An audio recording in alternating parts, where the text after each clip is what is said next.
Hello students, this is the second lecture of the second chapter, physical and chemical changes. In the last lecture I have discussed till the physical changes and the properties of the physical changes. Today I will discuss about the chemical change and the characteristics of the chemical changes. Chemical change. A chemical change is a permanent change in which an entirely new substance is formed with different properties. It is a permanent and irreversible change in which the original substance loses its own composition and properties. It is not merely a change of state, but the composition of the substance also changes. A chemical change cannot be reversed and is always accompanied by heat, light, or electricity. So what does it mean? A chemical change is a permanent change. That means every changes which are permanent change, they are chemical changes. Okay. For example, say when you burn a paper, then the paper turn into an ash. So it is also a chemical change. Any chemical change can be represented by a chemical equation. For example, say when carbon react with oxygen produces carbon dioxide. Now this is a chemical change. Why? Because carbon is an element, okay, which has a different property from oxygen. When it react with carbon, then it produces CO2, that is carbon dioxide. Okay, now carbon dioxide is entirely a new substance. Okay, it is not, it do not have any property which is similar to carbon or oxygen. Okay, so carbon dioxide is totally a new property. So this is a chemical change. Why? Because here a new substance is formed. Similarly, say if you burn magnesium, okay, if you burn magnesium in oxygen, then it produces magnesium oxide. Okay, it produces magnesium oxide. Now magnesium is totally a different substance and oxygen is totally a different substance. Now when it react, that means when you burn magnesium, then it produces magnesium oxide. So in order to balance the reaction, I will put 2 before. Okay, so every changes, wherever you see that the changes are permanent, okay, they are chemical changes. For example, H2 plus O2 produces H2O. Okay, so this is also a chemical change where you see hydrogen react with oxygen to produce water, H2O molecule. Now H2 is a new thing. Okay, you cannot see here, see hydrogen and oxygen, they are combining. So when substances combine to form a new substance and there is a permanent change, then it is known as chemical change. Clear? Now characteristics of a chemical change. Characteristics of a chemical change. Number one, the new substances entirely with new properties. New properties are formed during a chemical change. Now think of what happened to wood when it is burnt. The ash and soot are no longer wood. The molecules of the wood have been changed into new substances. Some of these have given out gases as wood burn. Otherwise or others were left as ash and soot. Now dear student, when you burn something, what happened to it?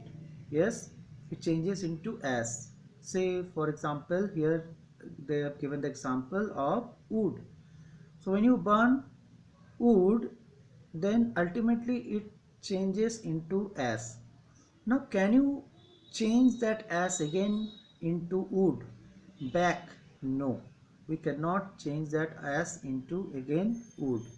So that means this is a permanent change. Similarly, magnesium burns to produce a white powder called magnesium oxide. Now magnesium oxide does not have the same color or luster as that of the magnesium. So just now I show you that when magnesium burns, see, Okay, when magnesium burns, then it produces magnesium oxide. Okay, when magnesium burns, it produces magnesium oxide. So this is a permanent change because a new substance is formed.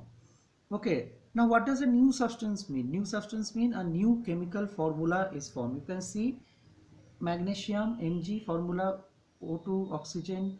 Yes, now a new substance is formed with a formula MgO. Okay. Now next is chemical change cannot be reversed to get the original substance. Formation of curd from milk is a chemical change. Curd tastes different from milk and cannot be converted back into milk. Cooking of food is also a chemical change because it changes the taste, odor and composition of the food. So formation of curd is also a chemical change. Why? Because once the curd is formed, you cannot turn it back again into the milk. Okay, so it is a permanent change. Chemical changes are accompanied with with change in energy in the form of heat, light or sound. Now when quicklime comes in contact with water, okay, slacked lime is produced with the evolution of large amount of heat. Now what happened, dear students, when you add lime in water? Yes, it forms a solution and that solution is heated up. Okay, it release heat, right? Burning of petrol or diesel in the engine of a car is a chemical change. So when we burn petrol, diesel, okay, then heat is produced. Okay, so that is also a chemical change. Okay, that is also a chemical change. A change in weight occur during a chemical change. You know that rusting of iron is a chemical change. If you measure the weight of rusted iron, you will find that it is more than that of the original weight of iron. Similarly, burning of wax is partly a chemical change and partly a physical change. When a wax candle burns, new substances such as smoke, gases and water vapor are formed. A small amount of wax is left behind after melting. So, rusting of iron. Now what happened during the rusting of iron? Iron react with oxygen and moisture present in the air, okay, and then it forms iron oxide. Okay, now iron oxide is totally a new thing, that is a rust. Okay, yeah, now once that rust is formed, you cannot convert that rust again back into the original iron. Okay, so there is a loss of weight also. You have seen that due to the rusting of iron, okay, that iron gradually corrode. Okay, it get destroyed. Yes, so there is a loss of weight, right? Now whenever if you measure the rusted iron, you will find that it is more. Okay, for example, say if you take a nail, newly purchased iron nail, okay, and then you need to weight it.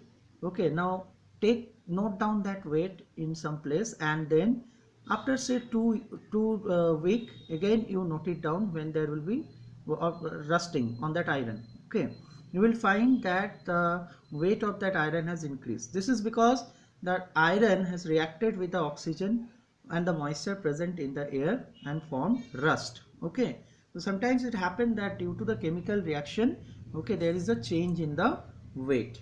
Okay, excuse me. Now let's move to this section, more to know. Every substance is associated with a certain amount of internal energy which may be named as chemical energy.